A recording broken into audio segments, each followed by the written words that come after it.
Hello everyone, welcome back. This is Cricut Walkthrough video 2 of 3, and we're going to dive into this section over here, column C, and explain some more of the features more in detail. So this eyeball that you see over here, if you click on that, it's going to hide parts of your image, which later in our classes you will learn why that feature is actually important. So we've already in our last video changed the word as a print image, and our picture was a print image. So now what I want to do is I want you to select all.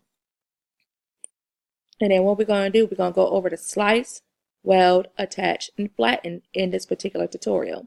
Now, the easiest way that I can explain this to you is that when you're welding vinyl projects together. When you're flattening print projects together. So since we're working with a print project, we're going to choose flatten. And you see over here, it made it all into one image. Okay? In the event that you're actually going to be, some of us are sublimating.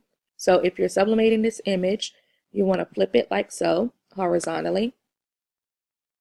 But if you're just doing a regular print and cut on either sticker paper or water slide, then you will leave it as this. Okay? So we click Make It, the green button in the top. And then it's going to show you this print cut image. So for example, if you're making tumblers, and you want to print this image, we've already sized it in our last video. These black lines right here represent what the Cricut will read so that it will know how to cut around your image. Isn't that cool?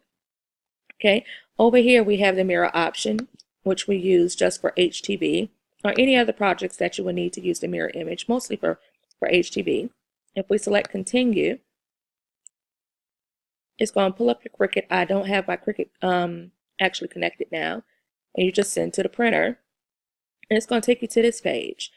And when you add a bleed, you notice how it has like a really thickness to it. Most times I don't use the bleed option. Once you start really doing your projects, you can kind of alternate whether or not the bleed function works better for you. So I just take it off, and that's how it is. Okay, you can select how many copies you want to make. You can click advanced options. And then it's going to let you select which printer you want to choose it from, choose to print to, and how many pages if you want to save this as a PDF. It just does all of this stuff. So let's cancel this. Okay. And select yes. Okay.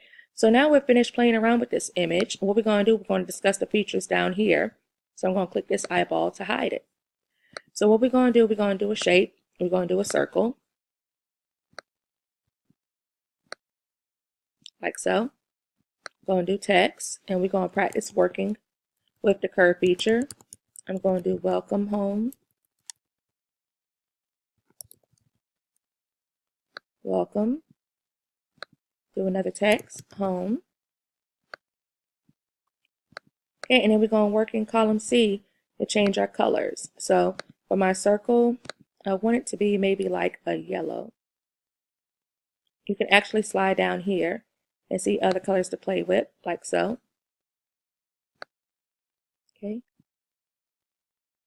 Let's do purple instead. Okay. So you can move this bubble over here like so. There we go. And then for demonstration purposes, I'm going to do white for my lettering because it just shows up so much better. Okay. So now I want to shrink it. You remember when we click it, you use this bottom right here. Then go to curve. You see, once you learn your way around it, it's so many different features that you can play around with. Now also while we're here, notice that once you do the curve feature, like so, there we go. So I have my welcome here. Make this a little bit smaller, and I want to curve this up, like so.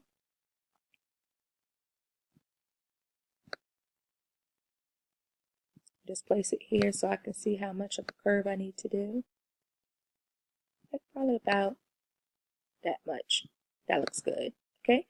Welcome home. You remember in our top bar, we can decrease the letter spacing if need be. And welcome, I actually like how that's spaced, so I'm going to leave it. Okay. So now that we have this, we're going to use our duplicate feature. Click the circle, duplicate, and it's going to give us another one. Remember, use the bottom right, and select this circle. Now I'm going to change the circle to white because I'm going to show you how we can actually use this feature. Okay? Now, one of the first features I want you to look at is the slice feature, which is currently grayed out. The thing about the slice feature is that you can only slice 2 items at a time. So over here in your C column is very important. Since I cannot slice all 4 of these, I have 4 items. I have the welcome, the home, the purple circle, and the white circle. So what I'm going to do is select my eyeball over here.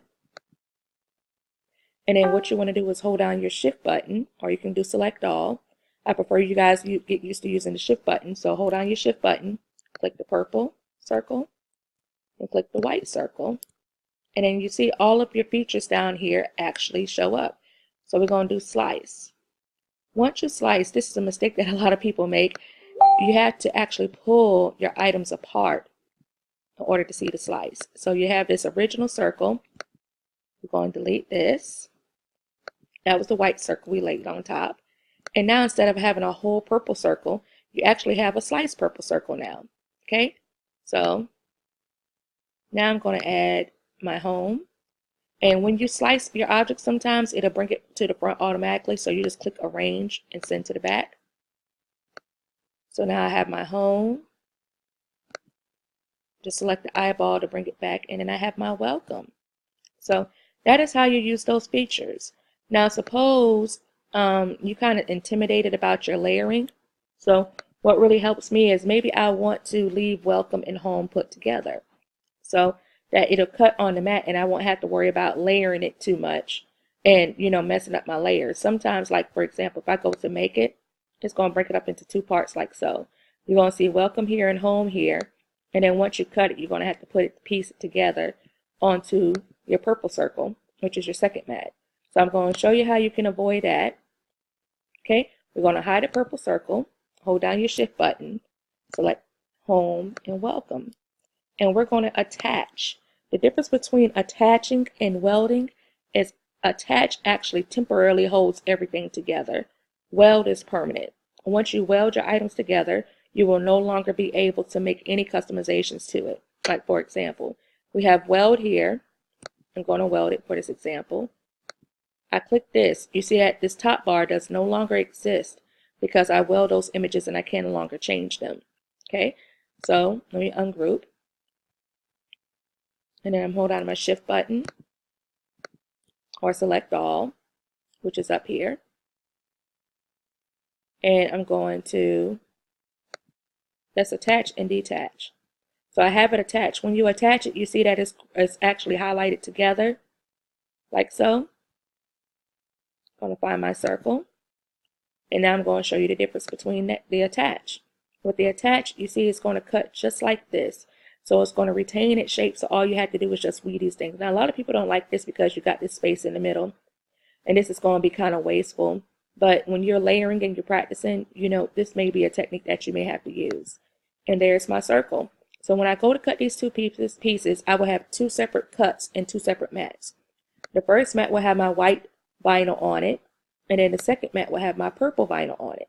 Now, if you're using this as a HTV project, which is the heat transfer vinyl that you use to put on your t-shirts and other, materials that you actually press, you have to do the mirror option. So this mirror option is selected here. It prints it backwards. And then you have to mirror each individual mat. If you don't, then all the other mats, when you start cutting, will be forward facing instead of mirrored. Okay, this is the option to where you can change your mat size. I usually work with my 12 by 24, so I could change the mat size if I want. So I work with my 12 by 24 mat, so I change that mat size. When you select continue, it's going to bring up your device, and once your device comes up and it's set on the correct setting, you just press the middle button on your Cricut and begin cutting. How cool is that? Okay, so now we briefly discussed all of these: the slice feature, the weld feature, the attach and flatten.